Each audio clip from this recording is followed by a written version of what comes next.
Okay, for this video, magluluto tayo ng chicken feet dim sum. So, ang first step is to blanch the chicken feet, no? So, magpainit ng at least 8 cups of water and dissolve 4 tablespoon of sugar, and then maglagay ng luya, leeks, at saka syempre ang cooking wine. Yan. Painitin lang siya, hindi mo siya ibo-boil. No? Pagka ganyan na, nakikita mo umuusok-usok na yung tubig, ilagay mo na ngayon yung chicken feet. Okay? Yung dapat yan malinis na, nahugasan. Mga ilang beses ko rin hinugasan yan bago ko iba-blanch. Okay? So, ang purpose pala ng sugar dyan is para magkaroon ng magandang browning mamaya pag i-deep fry natin yung chicken feet. So, may reason kung bakit hindi ko pala tinanggal yung kuko ng chicken feet habang ibinablanch. So we're going to blanch this for 1 to 2 minutes. Ang reason nga pala kung bakit hindi ko tinanggal yung kuko or yung nails niya ay para hindi mag-shrink yung skin or and yung laman doon sa bones niya, no. So ayan, pa-blanch lang muna natin siya for 1 to 2 minutes. Halo-halo muna, make sure na lahat nakalubog. Okay? So yan, okay na yung ating chicken feet, na blanch na siya dyan sa time na yan. So ang gagawin lang natin dyan is tatanggalin natin siya sa uh, blanching solution natin. Yan, strain mo lang siya and let it cool down for a couple of minutes.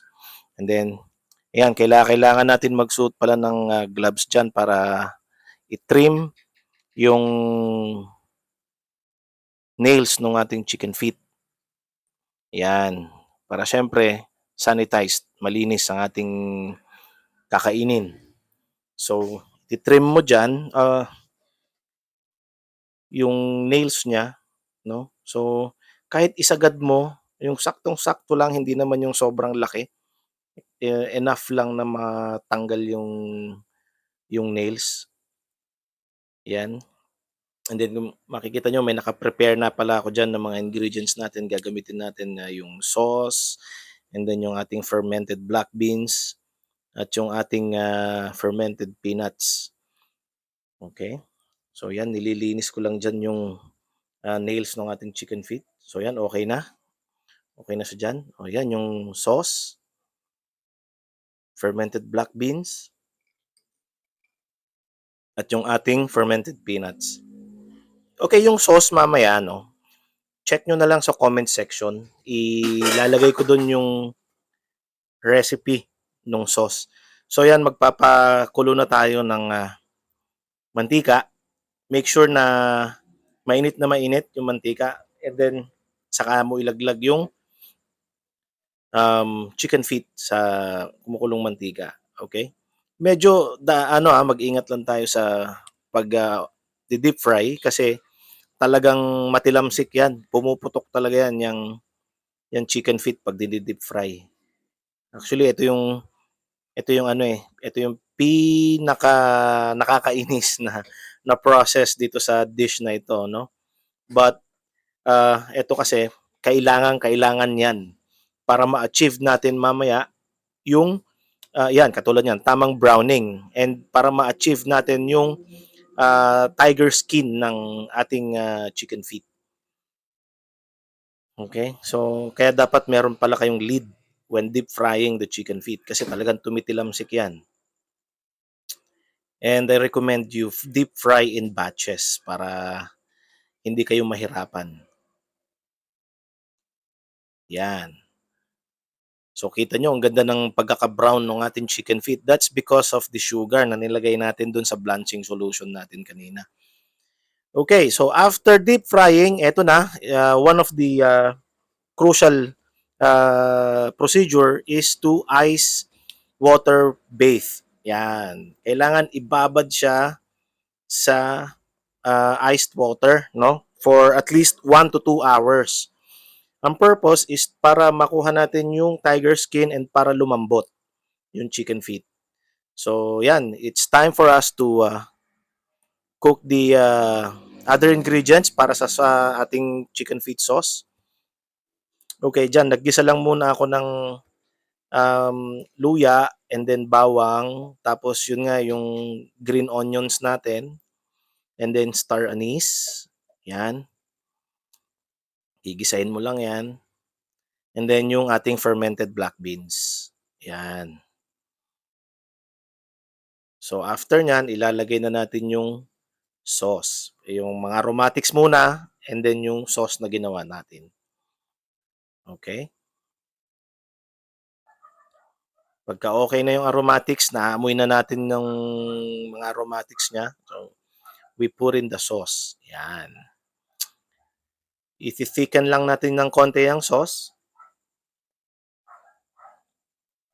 Pagka niluluto na pala yung sauce, mas okay na nasa high heat muna siya. Ayan, tingnan mo, pansin nyo, ano ako ng apoy, nag-adjust ako. I-high heat mo siya, then bring to a boil, and then saka mo ilagay ngayon yung chicken feet. Yan. Lalagay na siya. Then, i-mix mo lang yan. O dyan nga pala, naka-low heat na ako. And then, mamaya na, pagka na-toss na siya ng maayos, lalagay natin siya sa medium, yung kanyang apoy. So, tingnan nyo, upon mixing the chicken feet with its sauce, tingnan mo, gumanda na lalo yung kulay.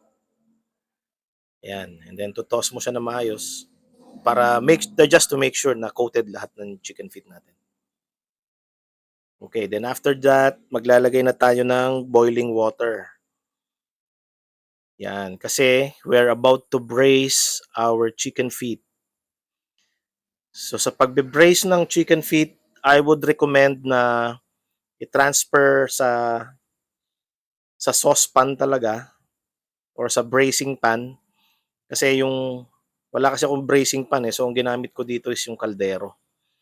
Ang ano kasi is mas maliit yung kanyang opening and mas malalim siya. So hindi kaagad na uubos yung bracing liquid natin. Unlike pagka yung katulad nung sa wok, mabilis maubos yon, magda-dry kaagad. So yun yung ano. And then eto nga pala, nilagay ko na sa kaldero natin sa ilalim yung ating fermented peanuts, and then saka ko transfer yung chicken feet natin na may sauce. So we're about to braise it. Okay, so just bring to a boil, and then pagka tinakpan mo na siya, adjust mo ngayon ang kanyang apoy sa medium to low heat. Okay?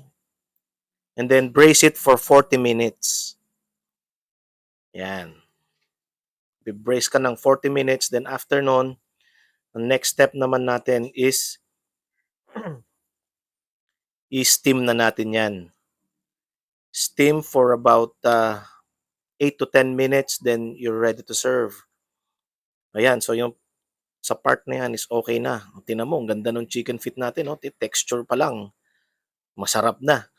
So yan, nag-steam na tayo, no? Ni-steam natin yan before we serve. So restaurant setting, kailangan i-steam mo para naman mainit na isa-serve mo sa customer, no? And then lalagyan mo na lang siya ng garnish on top. And then ready to serve. Ayan na ang ating chicken feet. So nag-garnish na ako ng fermented black beans, saka yung peanuts natin, and then may konting chili. Actually, nakalimutan kong maglagay dyan ng pang-garnish na okay rin sa pang-garnish yung red bell pepper. Okay, so yon. So please don't forget to like, follow, and share. Maraming salamat!